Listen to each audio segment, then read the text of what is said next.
يا حبيبي يا محمد يا نبي سلام عليك نحمده ونصلي ونسلم على رسوله الكريم اما بعد فاعوذ بالله من الشيطان الرجيم بسم الله الرحمن الرحيم رب اشرح لي صدري ويسر لي امري واحلل عقدة من لساني يفقهوا قولي يا رب بالمصطفى بلغ مقاصدنا واغفر لنا ما مضى يا واسع القوم الحمد لله على نعمة الاسلام وكفى بها من نعمة بسم الله الرحمن الرحيم يا ايها الذين آمنوا کتب علیکم الصیام کما کتب علی الذین من قبلکم لعلکم تتقون۔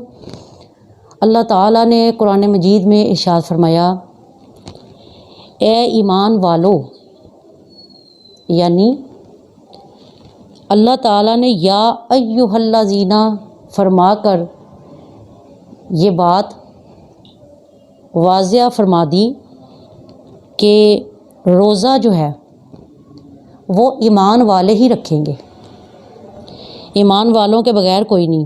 فرمایا تم پر اس کو فرض کیا گیا ہے جیسے کہ فرض کیے گئے تھے ان لوگوں پر جو تم سے پہلے تھے تاکہ تم پرہیزگار بنو۔ دراصل روزہ ایک عشق کی راہ ہے، یہ منزل نہیں ہے، یہ عشق کی راہ ہے کہ جس طرح معشوق کی غیر موجودگی میں بھی عاشق معشوق کی مرضی کے بغیر نہیں چلتا، وہ ڈرتا ہے کہ اگر میرا عاشق مجھے نہیں بھی دیکھ رہا تب بھی میں اچھے طریقے سے اس کی مرضی پر کام کروں۔ اسی طرح روزہ ایک چھپی ہوئی عبادت ہے جس کو اللہ اور بندے کے سوا کوئی نہیں جانتا کہ بندے کا روزہ ہے، بندے کا روزہ ہے، اور ہمیشہ چھپی ہوئی چیز کا مقام زیادہ ہوتا ہے۔ اسی طرح روزہ اللہ اور اس کے بندے کے درمیان ایک عشق کی چھپی ہوئی رمز ہے،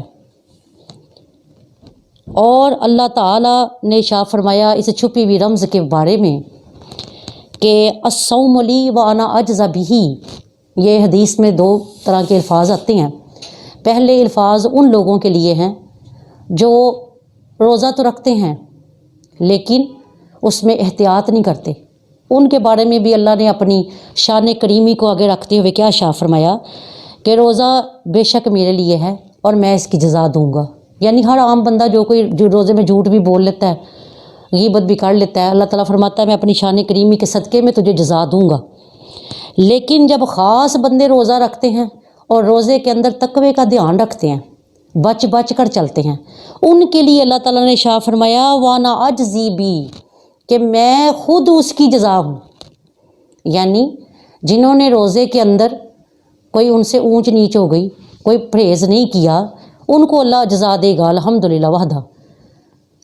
لیکن فرمایا جنہوں نے مکمل دھیان رکھا، قدم سوچ سوچ کر رکھا، جھوٹ نہیں بولا، غیبت نہیں کی، برائی نہیں کی، اپنی نظر کے روزے کا بھی دھیان رکھا، زبان کے روزے کا دھیان رکھا، فرمایا ان کے لیے جزا میں خود ہوں۔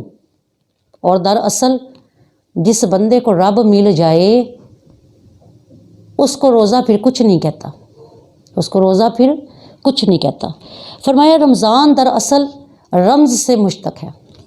غنیت الطالبین حضرت شیخ عبد القادر جیلانی علیہ رحمہ نے شاہ فرمایا یہ رمز سے مشتق ہے، یعنی رمز سے یہ نکلا ہے رمضان، اور رمضان کا مطلب ہے، رمض کا مطلب ہے جلا دینا۔ فرمایا جب رمضان آتا ہے تو یہ مومن کے گناہوں کو جلا دیتا ہے، یہ نامہ اعمال کو صاف کر دیتا ہے، بالکل جلا کر گناہوں کو راکھ کر دیتا ہے۔ آقا علیہ السلام نے شاہ فرمایا کہ جس رات کو رمضان کی پہلی ہوتی ہے، دراصل تمام مسلمانوں کی جو قبلہ رخ ہو کے نماز پڑھتے ہیں اہل قبلہ، فرمایا ان کی بخشش تو اسی روز ہی ہو جاتی ہے کہ ابھی تو پہلا روزہ صبح ہونا ہوتا ہے، رات کے وقت ہی بندوں کی بخشش ہو جاتی ہے، اور باقی جتنے وہ روزے رکھتے ہیں، جتنی وہ نیکیاں کرتے ہیں، فرمایا وہ سب کی سب ان کے لیے ایک بونس ہے، یعنی ایکسٹرا چیز اور زیادہ بخشش۔ فرمایا اگر اللہ تعالیٰ نے آسمان و زمین کو زبان دی ہوتی تو رب تعالیٰ کی قسم جس کے قبضہ قدرت میں محمد عربی کی جان ہے، فرمایا تمام زمین و آسمان رمضان کی رحمتیں اور فضیلتیں ہی بیان کرتے رہتے. فرمایا وہ اگر ان کے پاس زبان ہوتی. اور کیا شاہ فرمایا اگر عبادت ایک پرندہ ہو، اگر عبادت ایک پرندہ ہو تو اس کا ایک پر نماز ہوگی اور ایک پر روزہ ہوگا، جس کی وجہ سے عبادت جو ہے وہ اڑ کر اوپر جائے گی. فرمایا رمضان اگر میری امت کو یہ معلوم ہو جائے کہ رمضان میں کیا ہے تو وہ یہ دعا کرتے کہ یا اللہ تمام زندگی ہی ہمارا رمضان کے اندر گزار دے. فرمایا اپنی زندگی روزے دار کی طرح نبھا، تیری موت عید کی طرح ہوگی. اگر تو نے اپنے آپ کو رمضان کی طرح ہر جگہ پر روکا ہوگا، ہر جگہ پر تو نے اپنے آپ کی احتیاط کی ہوگی، تو تیری زندگی تو روزے دار جیسی لیکن موت عید جیسی ہوگی. اور کیا شاہ فرمایا آقا علیہ السلام کے دور میں دو بھائی تھے. ایک بھائی جہاد کے اندر شہید ہو گیا، 1 سال کے بعد دوسرا بھائی بھی وفات پا گیا. صحابہ اکرام میں سے ایک صحابی نے دونوں بھائیوں کو دیکھا کہ جو بھائی شہید ہوا تھا اس کا محل اتنا بڑا نہیں تھا جتنا وہ 1 سال بعد والے بھائی کا محل بڑا تھا. وہ جب صبح اٹھتے ہیں آقا علیہ السلام کی بارگاہ نبوی بے پیش ہوتے ہیں، کہتے ہیں یا رسول اللہ ہمارے فلاں فلاں دوست جو ایک شہید ہوئے اور 1 سال کے بعد دوسرے بھائی وفات پا گئے، طبعی موت ان کو آئی.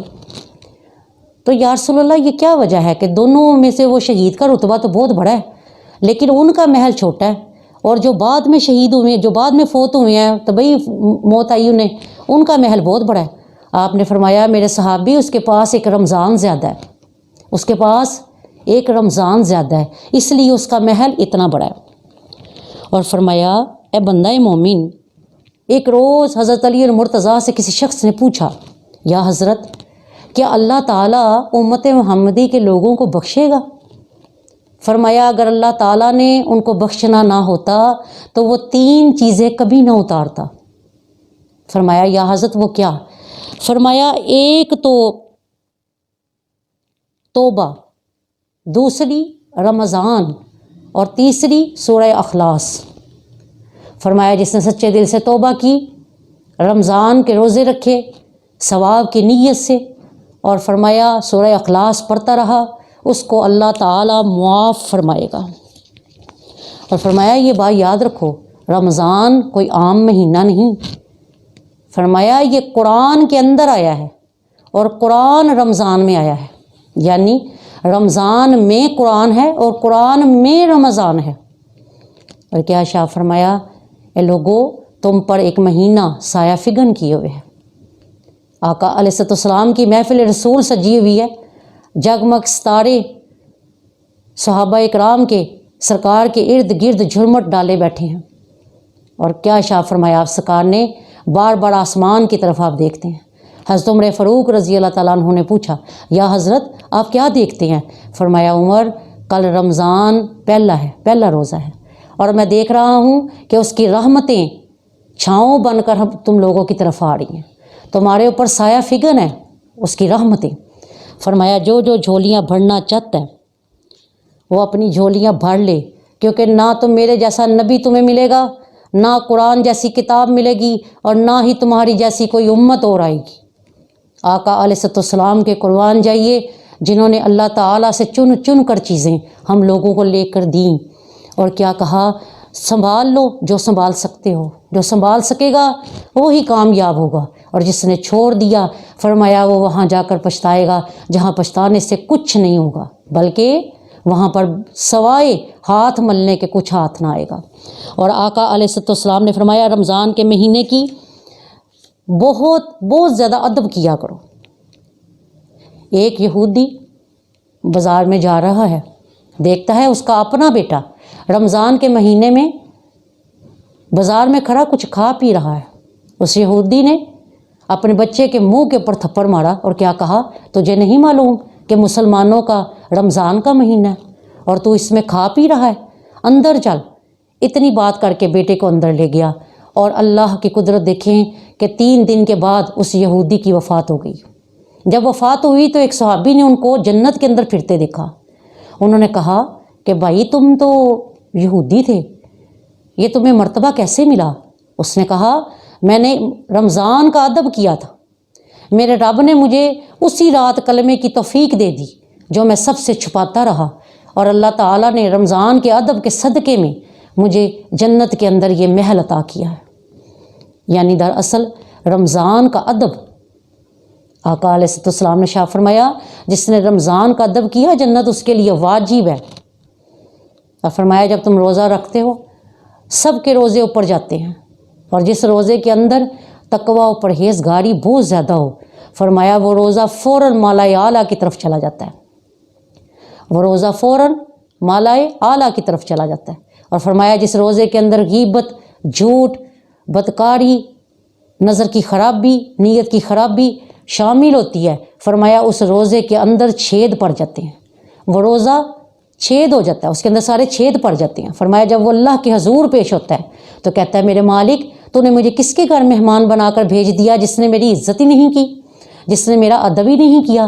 اللہ تعالیٰ فرماتا ہے تو فکر نہ کر، روز قیامت جب سب کا حساب ہوگا میں تیرے لیے بھی اس بندے سے حساب لوں گا، اس کو پوچھوں گا کہ تو نے میرے مہمان کی قدر کیوں نہیں کی، کیونکہ رمضان ایک مہمان ہے، خدا را اس کی عزت کیجیے. اور اللہ کے پاک حبیب نے جو کچھ پاک ارشاد فرما دیے اس پر عمل کرنا ہی ہماری نجات ہے. آج تو دنیا میں یہ ثابت ہو گیا کہ اسلام سے زیادہ سچا مذہب اور کوئی نہیں، اسلام سے زیادہ سچا دین اور کوئی نہیں. ان الدین عند اللہ الاسلام، اللہ کے نزدیک دین اسلام ہے. تو اپنے مذہب کی عزت کیجئے، اپنے مذہب کے پیروکار بن جائیے، رمضان کی عزت کیجئے. انشاءاللہ اور بھی بہت سے جو ہیں پروگرام اس کے ہوتے رہیں گے اور آپ لوگ ان کی فضیلتیں جو ہیں وہ سنتے رہیں گے. اللہ تعالیٰ اس کو قبول کرے. ربنا تقبل منا انک انت السمیع العلیم، ربنا تقبل منا انک انت السمیع الدعاء وما علینا الا البلاغ المبین وبلغنا رسولہ النبی الکریم الامین. طٰہٰ یاسین.